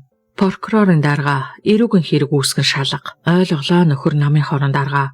Гэхдээ гээд прокурорын дарга чимээгүй болов. Санаагаа шууд хэлээж Оросын цэргийн ангийн удирдлагад шалгалт явуулах хэсэг тал дээр би эргэлзээд байна. Мөө та яах гэж энд суугаан? Хууль сахиулахын тулд үсттэй. Жирийн иргэний байшин дээр тесрэх бөмбөг унлаа. Хэрв энэ бөмбөг дэлбэрсэн бол юу болох байсан бэ? Энд улсыг аюулаас хамгаалахын төлөөлөгч бас байна. Иргэдийн үндэсний аюулгүй байдалд аюул учирч байхад бид Оросуудаас айгаад сууж явах уу? Тэрч өгүүлдэ дарга. Шөнө оройн цагаар Орос цэргүүд хулгай дээр мүүлдэж эмс охтыг хүчрхийлж байна. Энд ч мөн хуулийн хамгаалалт хэрэгтэй. Ойлголоо дарга. Энэ үед хариуцлагатай нарийн бичгийн дарга залуу Оросын агаарын иргэний цэргийн дивизийн захиргаанд хөрвүүлэх бичгийг барин орж ирэхэд даваа бичгийг авч уншиж үзснээ гарын үсгээ зурж тамгаа даран гişүүдэд сар байхад тэд албан тушаалын дараалалаар гарын үсэг зурцгаав. Налахын районы удирдлагуудыг хэргийн газар очиход цагтан сэргийлэгч нарын хяналтанд ор Оросын цэргийн том өргөөгч машин 5-ыг харьцах 8 метрийн харьцаатай жижиг байшинг няц дарж унсан том тесрэг бөмбөгийг өргөн авч байлаа. 20-30 хүний бүрэлдэхүүнтэй сэргийн засварлах үүрэг хүлээсэн Орос цэргүүд бөмбөгийг өргөж авмагц бүхээгтэй байлдааны машинаас барилгын материал буулгах ажилдаа орцгов. Байшингийн урт талд барьсан 5 ханд гэрийг цагдаа нар тойрон зогссон тул даваа тэр гэрт оров. 8-аас 12 насны бололтой 2 хүүхэд 2 талдаа тэрвэн 50 гаруй насны эхнэр бөмбөгөнтөл чичрэн сууж байлаа. За сайн байна уу? Та гурав зүгээр үү? Сайн байна уу дарга минь? Тэнгэр минь зүрх зогсчих шахлаа байна. Хүү бэр 2 ажилтай байсан нь л аврал боллоо. Гэртээ унтаж байсан бол энэ 4 хүн сүйд болохгүй юу? Бурхан минь. Ингээд эхнэр уйлгаад 2 хүүхэд дагаж чарлалдав. Гээ та нар ч одоо хүртэл эмч дуудаж иргэдээ эмнэлгийн тусламж үзүүлэхгүй юу хийж байгаа юм бэ? Давааг зандарахад нийгмийг аюулаас хамгаалахын төлөөлөгч маш хорооны нэг ажилтныг явран гарчгүй лээ. Танах чинь хэнийх вүлээ? Эднийх үү Эренцэн уур хажин. Бэр оюун чимээн дотрын эмнэлгийн совилогч. Эренцэн уурхаан аль хэсэгт ажилдгийн? Ашиглалтын 3 дугаар хэсэгт бэхлэгээчин. Ашиглалтын 3 дугаар хэсгийн баригдын дарга хэм билээ? Машин явуулж дуудвал. Ойлголоо дарга. Нөхөр өрнөгвэ баригадын дарга нь өрнөгвэ Баатарт хэлж Эренцэн үлдэх ажлаас нь чөлөөл. Хөгшөд хүүхдэд эмнэлгийн тусламж үзүүл. Мэдлээ дарга. Давааг гэрээс гарч ирэхэд Орос цэргийн Ахмад залтай залуу дарга өмнө нь ирж яслав. Нөхөр намын хорооны даргад илтгэхийг зөвшөөрнө. Илтэг Ахмад даваа орсоор хэлээд офицерыг ширүүн харахад офицер ихэд сандарч буй бололтой амьсгаад эрдэж ирэхийг тэрээр анзаарав.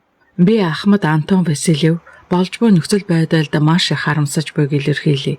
Байлдааны онгоцноос унсан бөмбөгийг авч айлын байшинг манаас эргүүд сэргийн засварлаж буйг илтгэе.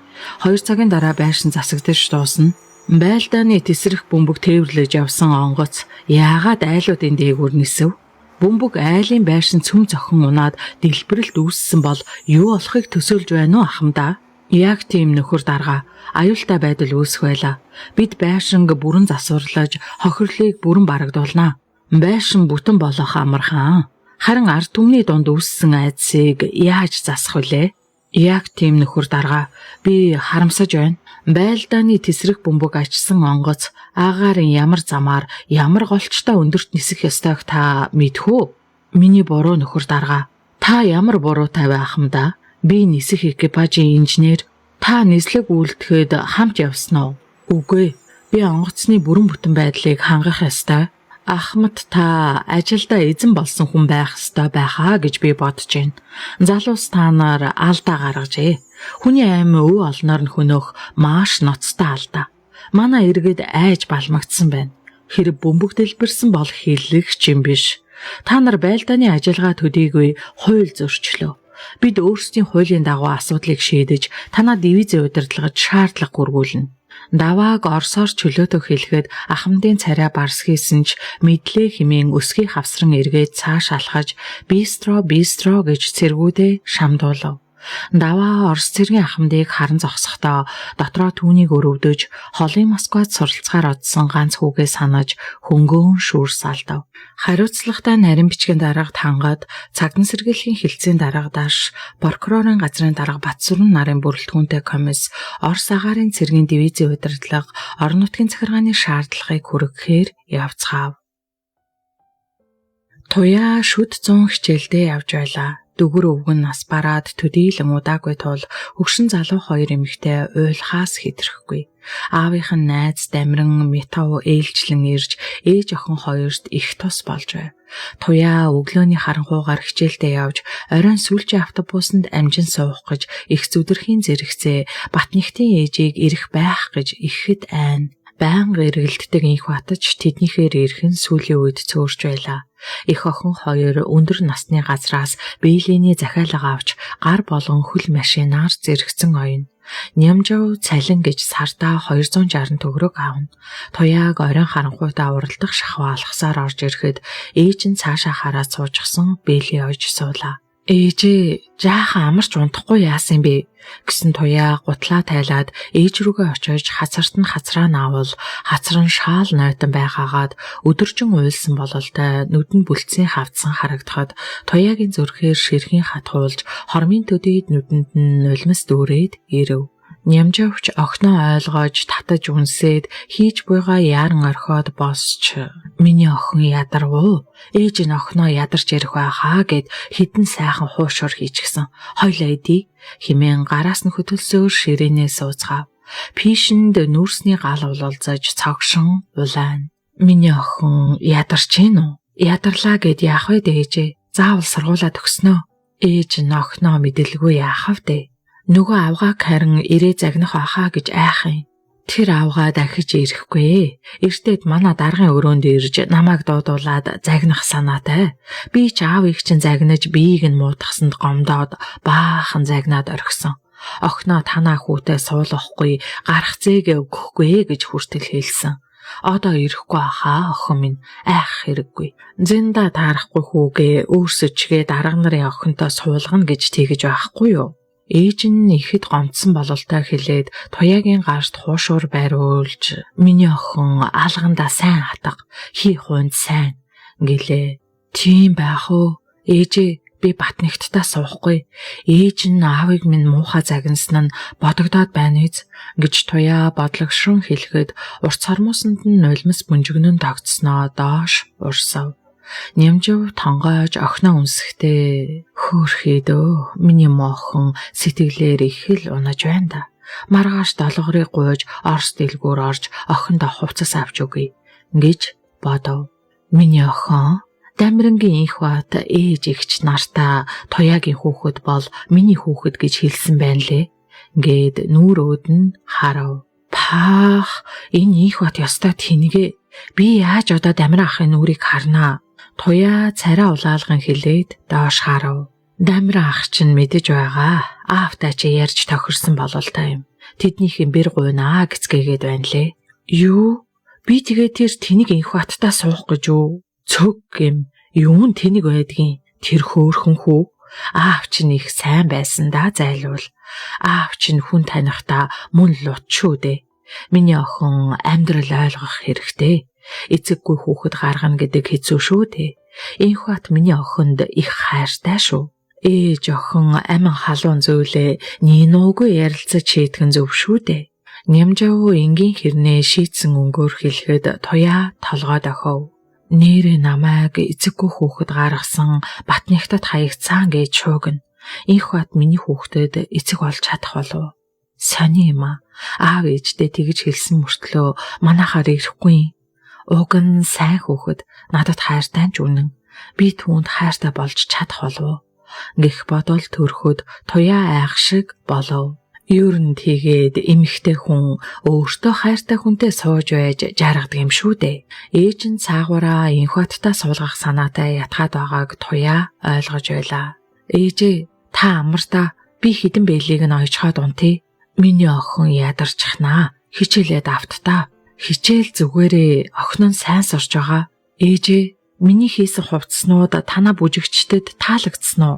Таалагдалгүй яах вэ? Бүр дарга хүртэл гайхаад танаа охин чинь ямар мундаг юм бэ? Та ёстой азтай хүн юм аа. Ийм мундаг охинтой нэг хувцсыг 30 төгрөгөөр бодож цайлан буухаар хөлс өгнө гэсэн шүү дээ.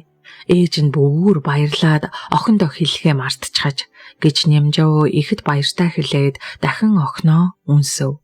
Энэ үед хашааны хаалга хүн зохиж нохоо шурхийн хуцаж давхахад туяа ээж рүүгээ гайхан харж дамираа ах юм болов гэлээ. Өдөөд дамиран ирэхгүй дээ. Ээж нь гарыг да.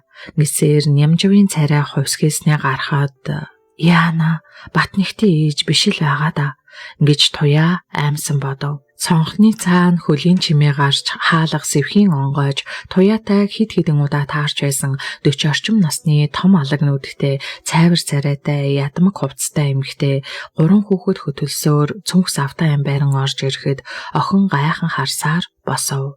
Сайн байна уу минь дөө? Энэ нэмэгтэйг хаяа ирэхэд аав ээж хоёр нь ихэд хөл алдан угтаж байгаагаа барьдаг тул хин нэгнийх нь хамаатан байхаа гэж туяа боддог байв. Сайн байна уу та? Нааша суу ихчээ. Эмэгтэй туяаг ус бүрхсэн нүдээр ихэд өөрөмсөн харснаа, юунд ч юм бэ гөлөлзөн Нямжаваас харц буруулснаа баг хүүхдүүдийнхээ хувцсыг тайлав. За миний хүүхдүүд хувцаа тайлцгаа. Унаа олдохгүй хөлтчих төгөж гэж ийм амьдтыг хөөж тууж байдаг. Гүй муухай хүнээ. Одоо битгий оч муу хогийг тэгээд хай. Хүрээд ирвэл би загнаад хөөх юм хум. Нямжав хин нэгнээс тэднийг өмөөрөнд тачгнахад туяа ээжигээ гайхан хараад бээлийн ойхоор машины ард суулаа. Ард нь ээж нь зочтой хооллож шуугна. Игчээ, та бээлийн ойж байгаа мó? Харин тийм. Өндөр настантай гэрээ хийж хідэн бээлийн ойж байгаа. Охин оюутан болохоор ч аяндаа л хідэн төгрөг хэрэг болох юм байна шүү дээ сэргэлэн минь. За одоо тэгэндээ игч минь. Алив туяа орх миний дөө маргааш игч нь ойчхон. За тэгээрээ игчээ би хэдийг ойчхоод унтъя. Сэргэлэн минь чамайг цаад нэг юмнасаа яг салаад ирсэн бол хідэн бээлийн нэмж гэрээтгэнэ ч яах вэ? Тэг игчээ би дахиж тийш очихгүй. Нэг газар цэвэрлэгч болохноо ч олж хийх юмсан. Юу оллоо гэж цэвэрлэгч хийдгийн. Чи чинь тооцооны нэгтлэн хүн шүү. Адаглагч нэг газар нерв хийдэг байгаа да. Шаал дэмий аригчин дагаж хамаг ажил төрлөө алдаад ямар хэрэг байна да. Хилээд юухвэ игч минь. Одоо сална гэсэндээ л сал. Ер нь нэг дороо байцгаая. Одоо энэ баг цуулд цэцэрлэг сургуулийн ая бодох хэрэгтэй. Ээж нь 3 хүүхэд дагуулсан эмэгтэй гэртээ байлгах гэж зүтгээд байгаад туяагийн уур хөргшиг болж "Хүүе ээжээ, та чи яагаад хүний амьдралыг зааж оролцоод байгаа юм бэ? Танд ямар хамаатай юм?" Гэхэд Нямжав цочих шиг болон охиноо том хараад "За цөг" гэм. Тэгэлгүй яадгийн. Одоо нэг дороо байсан нь дээр. Байсгийгээ дэлхүүний гарын шүүс болтол задуулж 3 хүүхдээ чирээд гүйж яваа бүсгэн амтныг яаг их гэв чи? Химэн зандархаад туяа чимээгүй болж сэргэлээ ихч ээжийн дүү юм байна. Химэн бодов. Гэсэн ч ухаан орсон цагаас энэ жижигхэн байшиндаа ганцаараа эрх дураараа өсч амттны дээдийг идэж хувцсны сайхныг өмсж эрхэлж өссөн хүн болохоор сэргэлэнгийн 3 сахилгагүй хүүхэдтэй хамт байх туяа дургүй байлаа. Ээж нь түүний бодлыг мэдсэн мэт инэв хийлээд ээж нь өрөөнд цоож хийгээд түлхүүрийг нь чамд өгөмз. Ердөө маргааш өглөө дамир ахыг нь дуудаад хийлэгчгэн. Дүүнэрийг чинь чиний өрөөнд оруулахгүй. Гэхэд дүүнэрийг ахтай ах вэ дээ гэж бодов.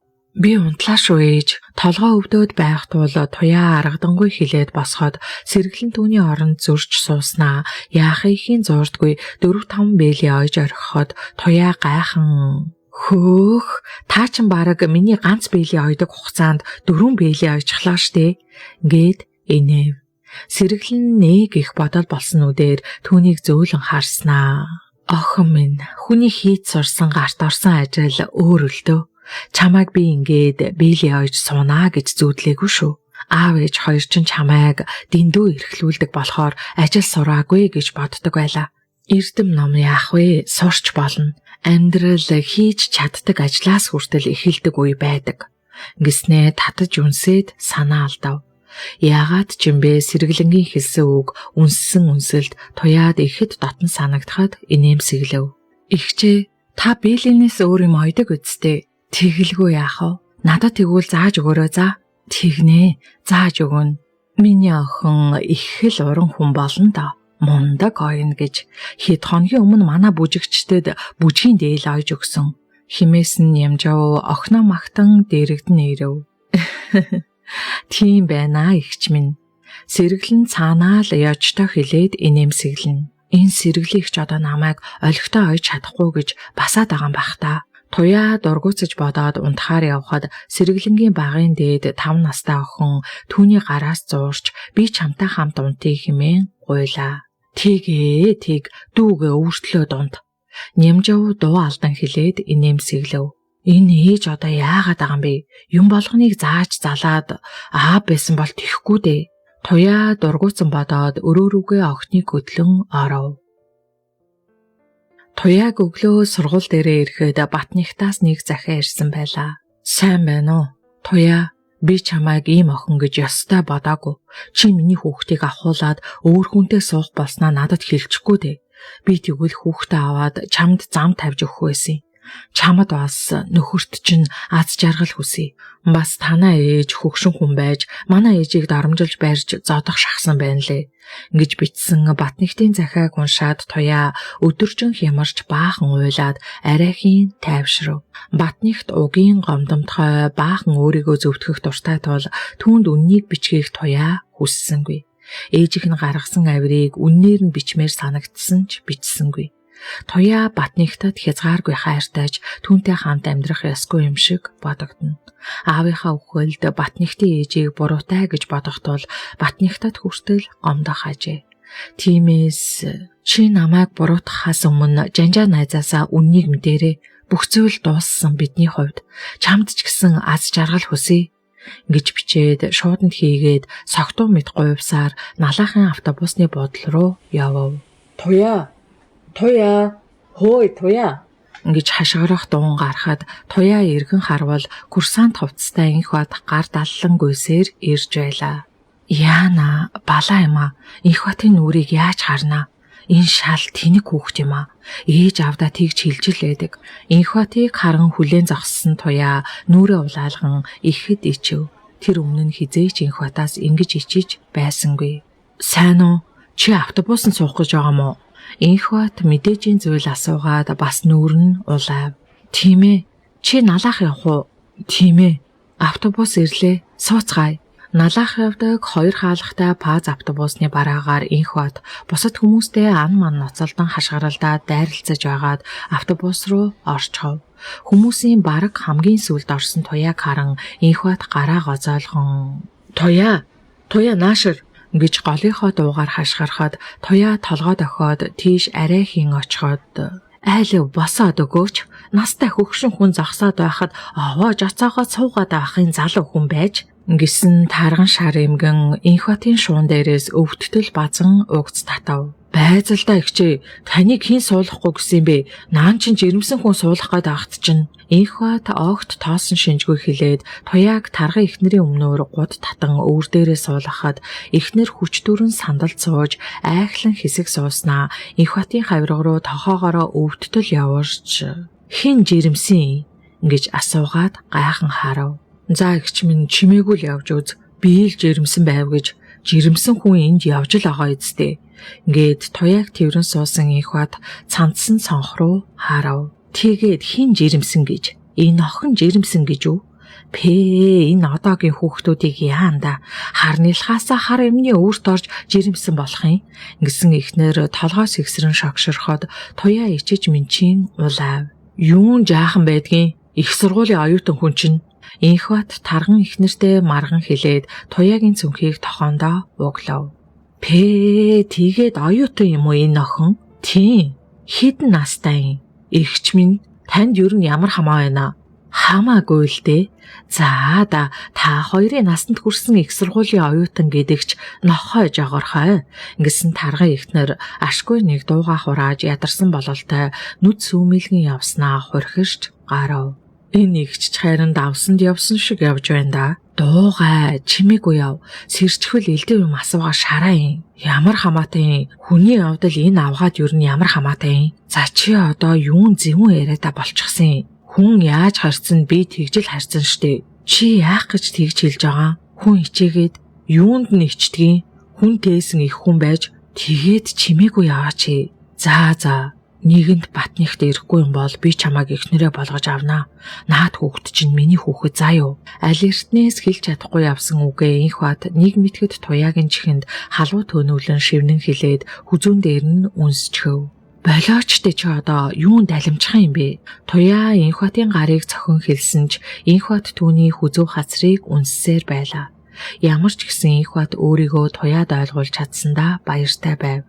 Өвлийн амралтаж дөхөж байна да. Харин тийм ээ. Чи ойрдоо гэртээ харсан юм уу? Манайхаа ойрдоо цэргийн ангиудад очиж танилцах дадлах хийгээд би бүр сайн шандын цэргийн ангид очоод одоо харих санаатай явна да. Говийг үзээд ирлээ штэ. За дараа ярилцъя. Чи бүр өвгөн шиг яриатай болчихож. Гээд туяа түүнийг шоолж жиг жог хөхрөв. Чиний дэргэд өвгөн болно да найз нь. Чимээг байгаа чи хүн ичээх гээд ах юм. Үнэн штэ. Чи л намайг тоодгоо болохоос би чамд ямар их хайрдаг чи мэдэхгүй л дээ. Битгий хачин юм яриад байгаа чи. Юу нь хачин байдгийн хүн сэтгэлээ илэрхийлж байхад инх бат туяатай автобусанд таарсандаа маш их баяртай явлаа. Тэд оройн харав бүрээтэй уралдан налайхад очжээ.